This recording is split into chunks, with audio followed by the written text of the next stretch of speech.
अब इसके बाद बात आएगी, ये जो टूल्स आपको दिख रहे हैं ना यहाँ पर, यूं समझ लीजिए हमारे स्केचअप का जो वीरे है या हमारे स्केचअप का जो एस्केप है, वैसा ही ब्लेंडर का मेन टूल जो कि हम आगे बढ़ेंगे रेंडरिंग की तरफ, उसमें यहाँ पर ये चीजें काम आएंगी। क्या है पहले थोड़ा सा बेस बता देता हूँ, बाकी फिर हम इसको आगे समझेंगे।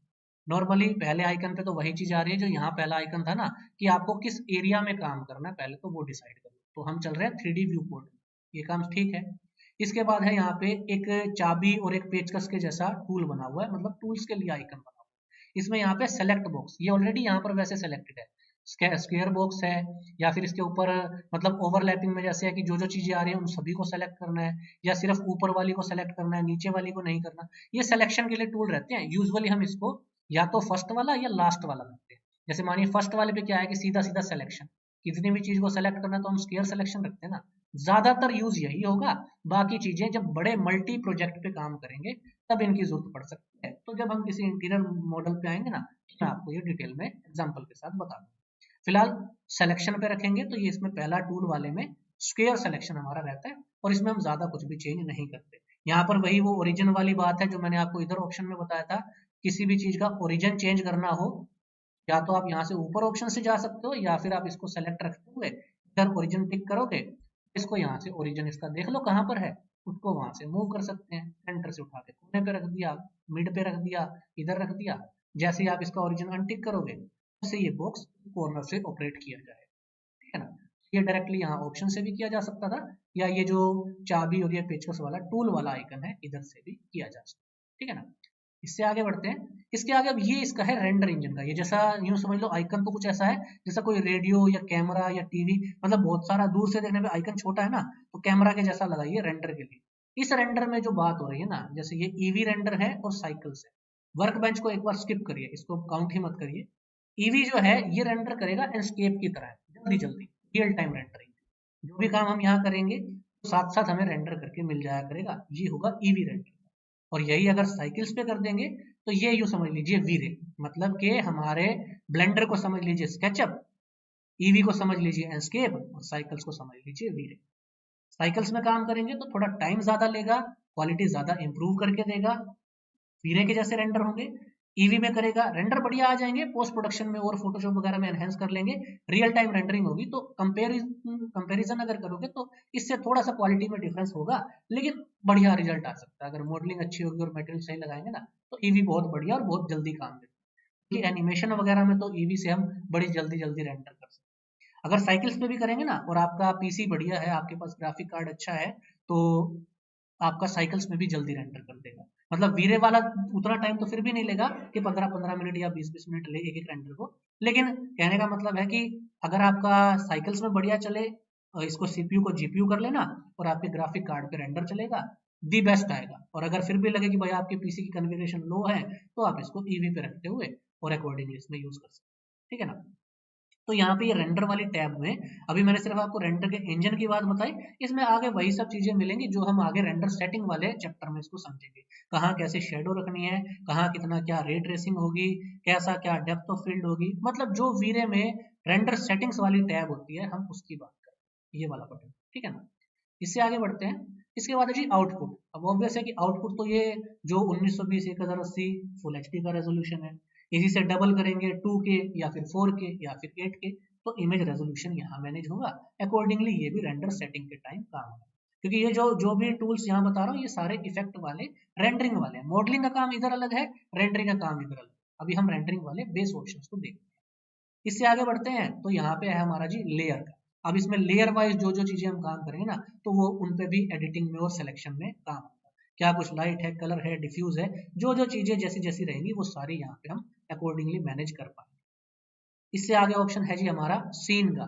सीन में ऑब्वियसली कैमरा क्या है, अच्छा फाइल की यूनिट्स, क्योंकि ये वाले में यूनिट्स भी रहेगी। अभी मीट्रिक थी तो वो 11 मीटर दिखा रहा था ना, जैसे यहाँ से मैंने जब मेजर किया था, डिफॉल्ट क्यूब आ रहा है 2 मीटर बाय 2 मीटर का, ठीक है ना।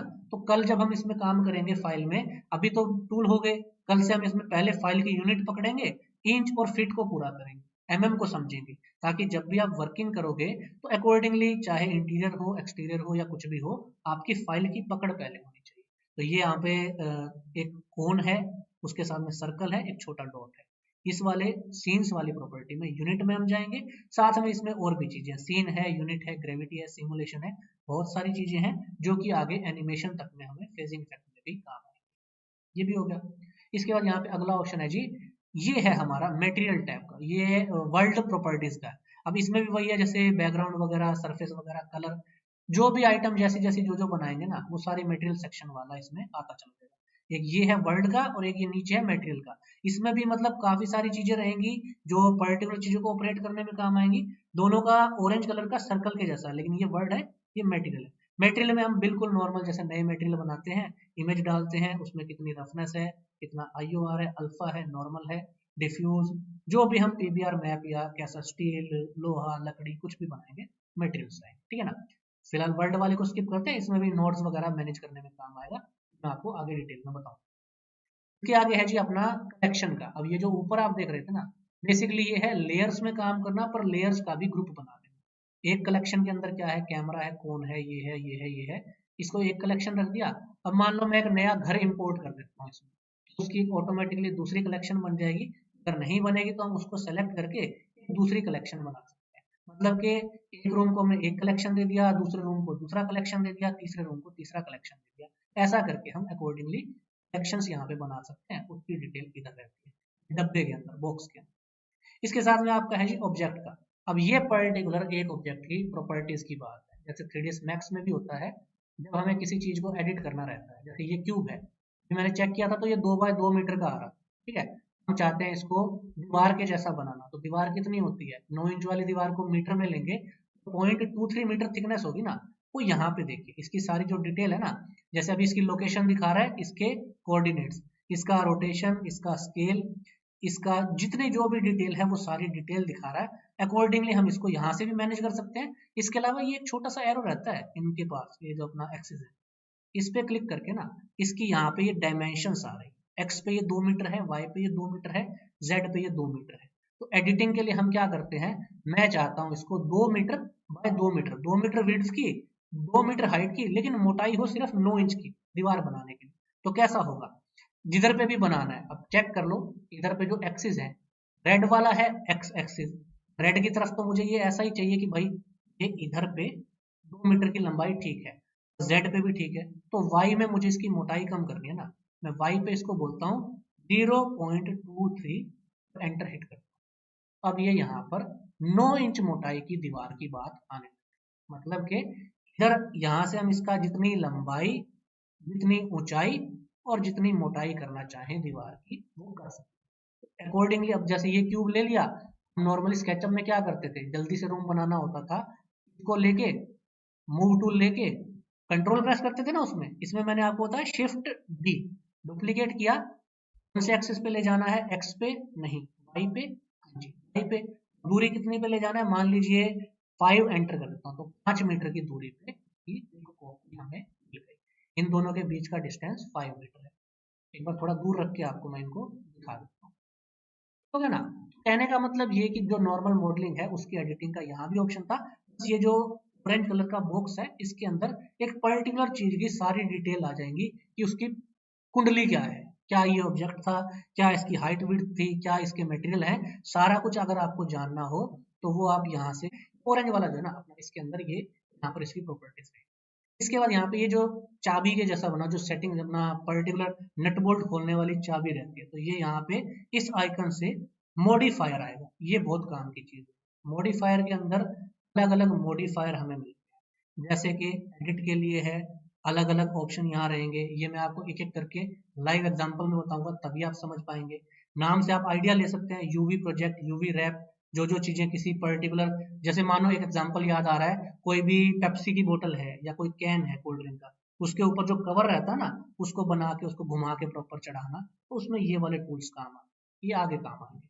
जनरेट में ये बहुत बढ़िया चीजें हैं, एरे हो गया, बेबल हो गया, बुलियन हो गया, नाम से आप आइडिया लगा सकते हैं, यूज आप ऑलरेडी करते हैं। जस्ट इसमें कैसा कैसा क्या करना ना, वो मैं आपको एक एक करके इन टूल्स पे पर्टिकुलर चीज पे समझा दूंगा। नॉर्मली क्या है, एरे करना होगा, मल्टी कॉपी रहता है ना, राइट टू लेफ्ट, ऊपर से नीचे, तो एरे हो गया। बेवल, कॉर्नर को चैम्फर करना, बेवल करना। बुलियन, बीच में से सबट्रैक्ट वगैरह करना। ये सारी चीजें हम एक एक करके इसमें समझने वाले हैं आगे चल।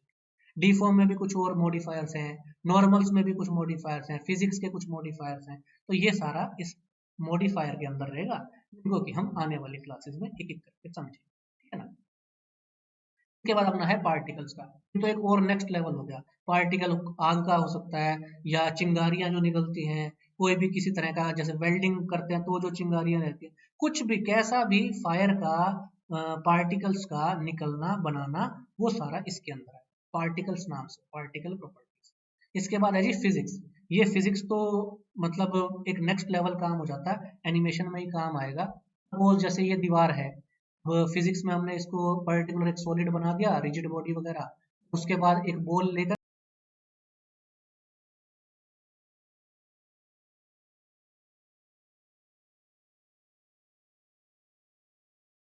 रिजिड बॉडी से लेके पानी से, फ्लूइड से लेके soft body, dynamic paint, cloth, collision, force field, सारा कुछ इसमें हमें मिल जाता है, जिससे कि हमारे एनिमेशंस ज्यादा रियलिस्टिक बनते हैं।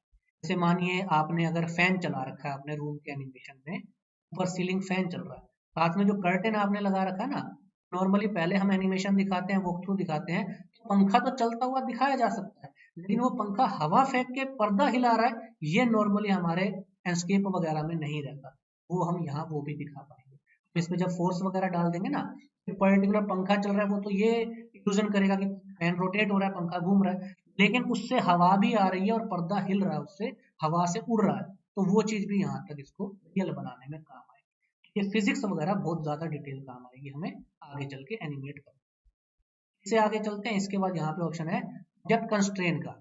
ये कुछ चीजें ऐसी होती हैं जो पर्टिकुलर जब हम 3D को रियल टाइम रियल फुटेज से जोड़ देते हैं ना, जैसे मानिए मैंने ग्रीन स्क्रीन लगाई, उसके आगे मैंने कुछ अपना एक वीडियो क्रिएट कर लिया सुपर हीरो कॉस्ट्यूम डाल के या कुछ, तो उसमें बैकग्राउंड वगैरह कुछ और खतरनाक सा लगा देंगे सिनेमैटिक वाली चीजों में, वहां पर ये कंस्ट्रेन वगैरह ऐड करके, और अलग अलग चीजें, जैसे कैमरा सॉल्वर है तो पूरा एक कैमरा का हमारा रियल वाला सीन ऐड कर दिया, या जैसे गाड़ी चल रही है उसका पहिया घूम रहा है, उसके साथ साथ कैमरा चल रहा है, ये एक नेक्स्ट लेवल की एनिमेशन में काम आता है।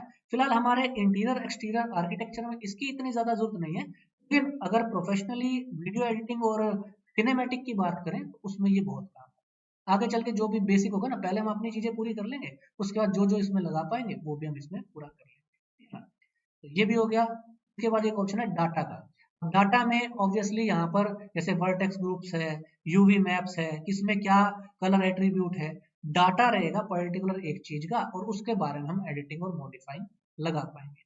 ये कुल मिला के हमारे यहाँ के जो टूल हैं सारे तब काम आएंगे जब पहले हम थोड़ा बहुत ढांचा बनाना सीख जाएंगे, पर्टिकुलर फाइल की यूनिट सेट करके ऑटोकैड का प्लान लाना, उस पर दीवारें खड़ी करना, खिड़कियां बनाना, दरवाजे बनाना, फॉल सीलिंग, लाइट, सभी कुछ जो मॉडल करना है, जब वो सब हो जाएगा उसके बाद ही हम इन टैब की तरफ आएंगे, ज्यादा काम। मेनली मॉडिफायर वगैरह मॉडल में काम आ सकते हैं, लेकिन ज्यादातर जो इफेक्ट हैं रेंडरिंग में ही दिखते हैं, इफेक्ट से लेकर रेंडर सेटिंग्स और बाकी चीजें, तो 50% काम ये रेंडरिंग का रहेगा, 50 से भी बल्कि 60-65%, बाकी 30-35 या 40% तक जो है वो मॉडलिंग में जो मॉडिफायर वगैरह होंगे वो यहाँ से काम आएंगे, ठीक है ना। ये अपना जो है इंटरफेस में अभी जो हमें दिखाई दे रहा था उसकी बात हो रही थी, मोटा मोटा मैंने आपको बताने की कोशिश करी कि ऑब्जेक्ट क्या है, टूल्स क्या है, सरफेस क्या है, हमारा पकड़ कैसी है, बिल्कुल बेस हमारा यहाँ क्लियर हो सके।